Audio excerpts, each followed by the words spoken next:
वासुदेव कृष्ण, आप सभी को निमंत्रण देता हूं इस यात्रा पे चलने का, जो जीवन का मर्म सिखाएगी, मनुष्य का धर्म सिखाएगी, कीचड़ से उठकर कमल बनने का कर्म सिखाएगी। और इस यात्रा का नाम है महाभारत।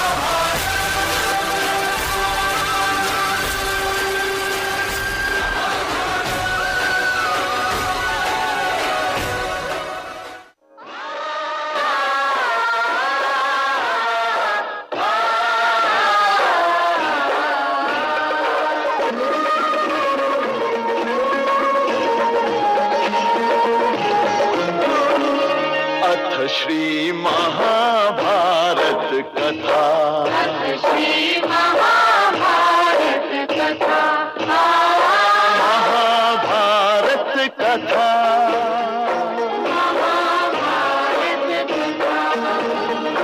कथा है पुरुषार्थ की, ये स्वार्थ की, परमार्थ की, सारथी जिसके बने श्री कृष्ण भारत पार्थ की।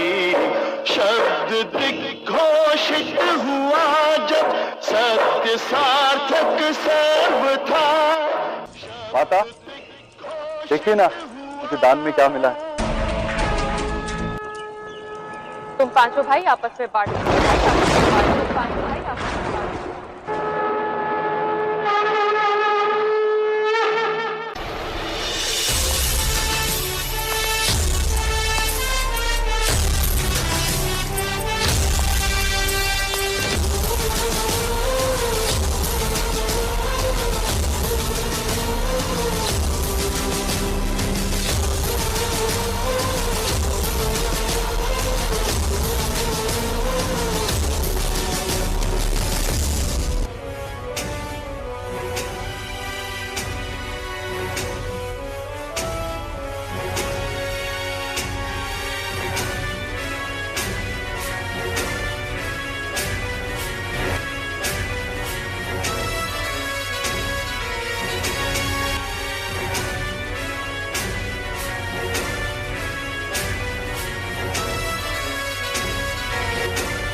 सम्राट, हस्तिनापुर आपके सम्मान में एक उत्सव का आयोजन कर रहा है। साम्राज्ञी द्रौपदी के विशेष सत्कार का आयोजन है। मैं आपको साम्राज्ञी द्रौपदी के साथ उस उत्सव में पधारने का निमंत्रण देने आया हूं। उस उत्सव में विभिन्न मनोरंजनों का भी आयोजन होगा और अंत में युवराज दुर्योधन आपके साथ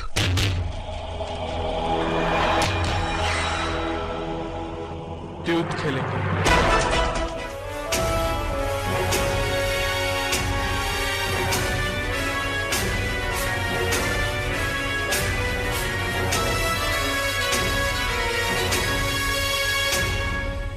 चौसा के उस खेल में छल से जीत चुके थे कौरव।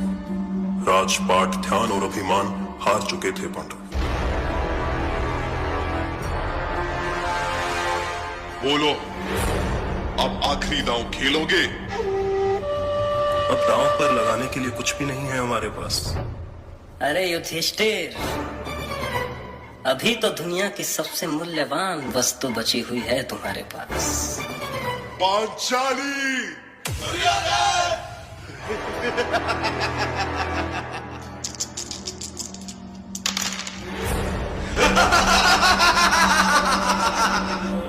सुनो वीर दुशासन, एक क्षण भी तुम ना गवाओ। पांचाली के बाल खींचते हुए सभा में लाओ।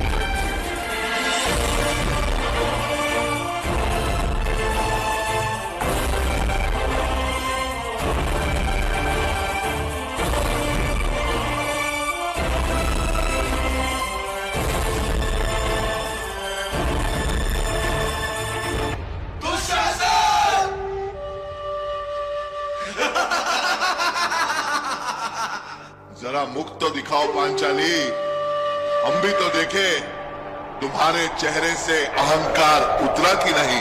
दुशासन, जाओ उतार दो इस दासी द्रौपदी के वस्त्र।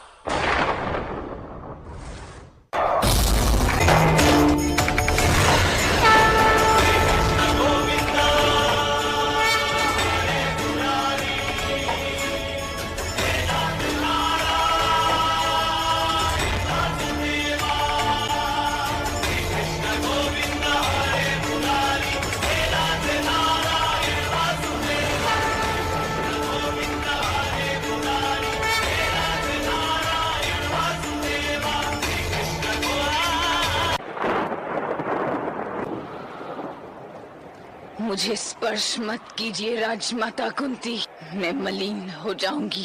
मैं अब आपकी पुत्र वधू नहीं, आपके पुत्रों की पत्नी नहीं, किसी वनवासी के चूल्हे में जलने वाली आग हूँ। किंतु उससे पहले इस सभा में उपस्थित सभी को अपने मौन का दंड मिलेगा।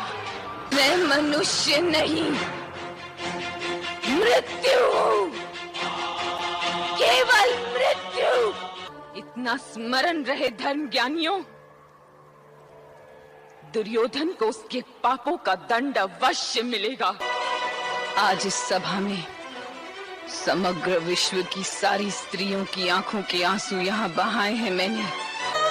क्या आप सब लोग नहीं जानते कि एक साधु का मौन किसी दुष्ट के शब्दों से बड़ा अपराध है? क्योंकि ये सारी की सारी सभा आज डूब जाएगी। इस अधर्म सभा में उपस्थित सभी दुष्ट मनुष्यों की मृत्यु में ये श्राप है। याज्ञसेनी द्रौपदी।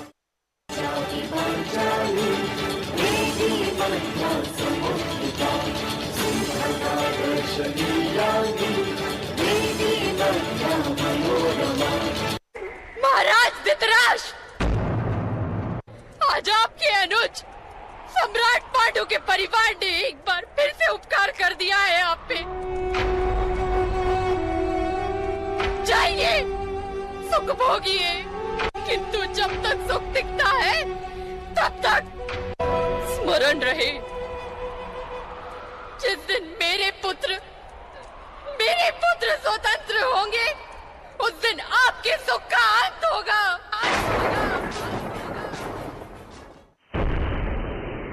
महाभारत एक ऐसा युद्ध जिसमें धर्म के सामने अधर्म बड़ा हुआ, भाई के सामने भाई शस्त्र लेके खड़ा हुआ। निर्णय होगा अब कि कौन पहनेगा मुकुट और कौन झुकाएगा सिर। अब चल पड़ा सारथी कृष्ण का रथ और बरसेंगे अर्जुन के तीर।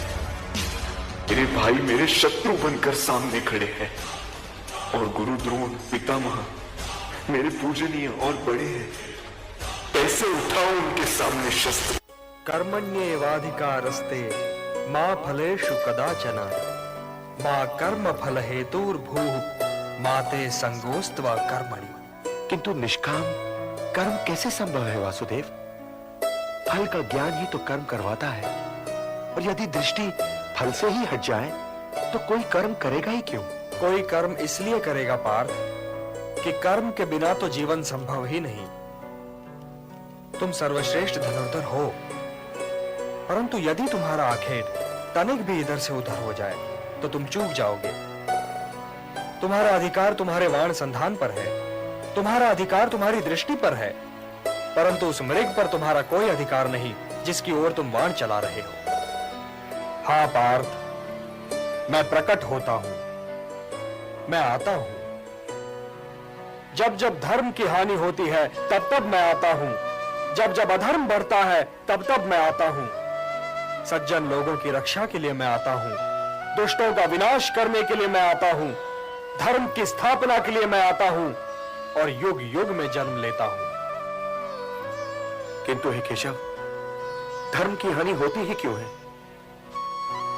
धर्म की हानि इसलिए होती है पार्थ कि मनुष्य मोह के बंधन को नहीं तोड़ पाता। कि वो अपने स्वयं से नाता तोड़कर समाज से नाता नहीं जोड़ पाता।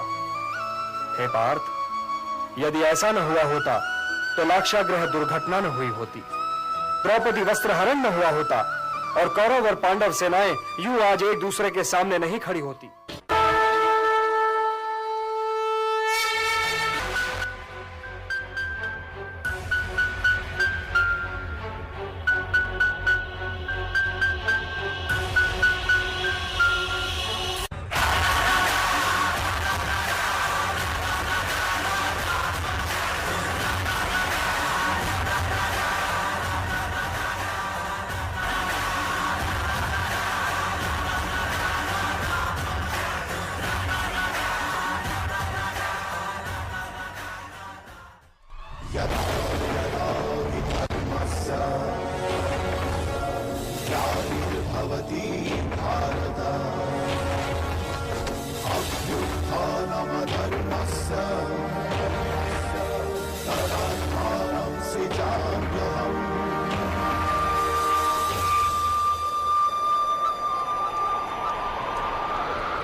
महायोगिनी धृतराष्ट्र पत्नी, मैं महाभागिनी राजमाता और तुम्हें श्राप देती हूँ।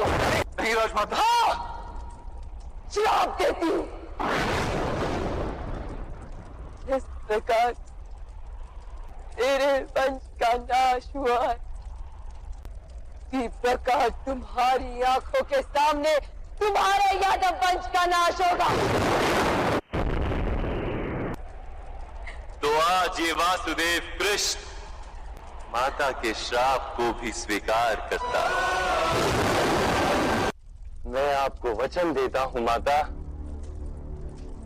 जब मेरे वंश के नाश का समय आएगा तो मैं स्वयं प्रथम अपने सुदर्शन से प्रहार करूंगा। महाभारत की इस कथा यात्रा के एक छोटे से विश्राम की घड़ी आ गई है। महाभारत अभी भी शेष है। महाभारत कभी समाप्त नहीं होती। इस विश्राम के पश्चात आगे की यात्रा के संबंध में अभी कुछ भी नहीं बताऊंगा। केवल इतना ही निवेदन करूंगा कि जहां सत्य है वहीं श्री कृष्ण हैं, और जहां श्री कृष्ण हैं वहीं विजय है, सुख है, शांति है। ओम शांति शांति शांति।